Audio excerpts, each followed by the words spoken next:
بزرگان محترم اور عزیز میرے بھائیوں، قصہ چہرم میں یہ بات چل رہی تھی کہ نبیوں کے داتا کون، نبیوں کے حاجت رواں کون ہے؟ اللہ ہے۔ ہر ایک کا داتا کون ہے؟ اللہ ہے۔ آپ علیہم الصلاۃ والسلام سے سن لیجئے، آپ علیہم الصلاۃ والسلام خود فرماتے ہیں انما انا قاسم واللہ یعطی، میں تو تقسیم کرنے والا ہوں، دینے والا میرا اللہ ہے۔ عربی زبان میں جس کو یعطی کہتے ہیں، فارسی میں اس دینے والے کو داتا کہتے ہیں۔ تو آپ علیہم الصلاۃ والسلام یہ فرماتے ہیں میرا داتا تو اللہ ہے، میں تو تقسیم کرنے والا ہوں، میں تو صرف بانٹنے والا ہوں، دینے والا تو میرا اللہ ہے۔ آپ دیکھ لیجئے حکیم الامت حضرت مولانا اشرف علی تھانوی رحمہ اللہ کو، آپ نے حکیم الامت حضرت مولانا اشرف علی تھانوی رحمہ اللہ کا نام سنا ہوگا۔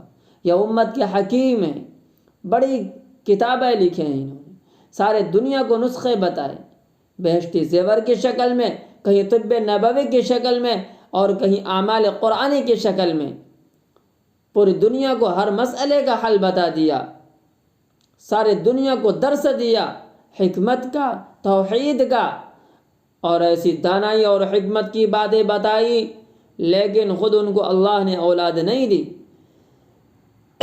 معلوم ہو گیا کہ کسی کا حکیم ہونا، کسی کا ولی کامل ہونا، کسی کا نسخے بتانا، یہ اس بات کی دلیل نہیں ہوتا کہ وہ مالک و مختار ہو گیا ہو، وہ اولاد دینے والا ہو گیا ہو۔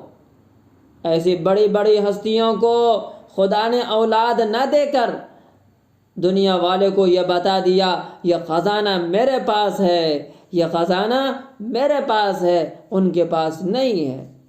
میرے سوا کسی کو کوئی اولاد نہیں دے سکتا، میرے سوا کسی کو کوئی اولاد نہیں دے سکتا۔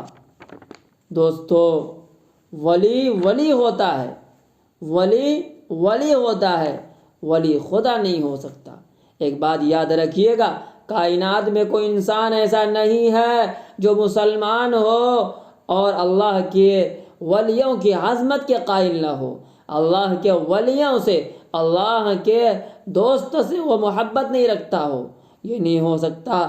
ایک آدمی مسلمان ہو، اللہ کو مانے اور اللہ کے دوست کو نہ مانے، یہ نہیں ہو سکتا کہ اللہ کو مانے اور اللہ کے ولیوں کو نہ مانے، یہ نہیں ہو سکتا۔ ہاں، ولی ہوتا ہے، ولی خدا نہیں ہو سکتا، ولی ہوتا ہے، ولی خدا نہیں ہو سکتا۔ دوستو، ولیوں کی ولایت برحق ہے۔ حضرت پیران پیر شیخ عبد القادر جیلانی محبوب سبحانی رحمۃ اللہ علیہ کی ولایت برحق ہے۔ حضرت خواجہ معین الدین چشتی اجمیری رحمۃ اللہ علیہ کی ولایت برحق ہے۔ حضرت مجدد الفسانی رحمۃ اللہ علیہ کی ولایت برحق ہے۔ ولیوں کی ولایتیں برحق ہے۔ ولی ہوتے ہیں، خدا نہیں ہوتے، ولی ہوتے ہیں، خدا نہیں ہوتے۔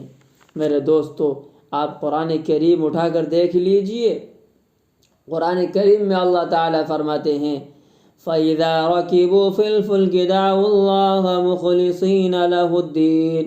مشرکین مکہ جب وہ کشتی میں سوار ہوتے تھے اور کشتی دریا کے درمیان میں جا کر جب ڈوبنے لگتی تھی، وہ کہتے تھے اے اللہ، اس کشتی کو تیرے سوا کوئی بچا نہیں سکتا۔ قرآن کہتا ہے جس وقت وہ کشتی سے بچ جاتے تھے، جب وہ اس کی کشتی دریا کے کنارے پر آ جاتی تھی، پھر وہ اپنے بتوں میں مشغول ہو جاتے تھے، پھر بتوں کی پوجا کرنے لگ جاتے تھے۔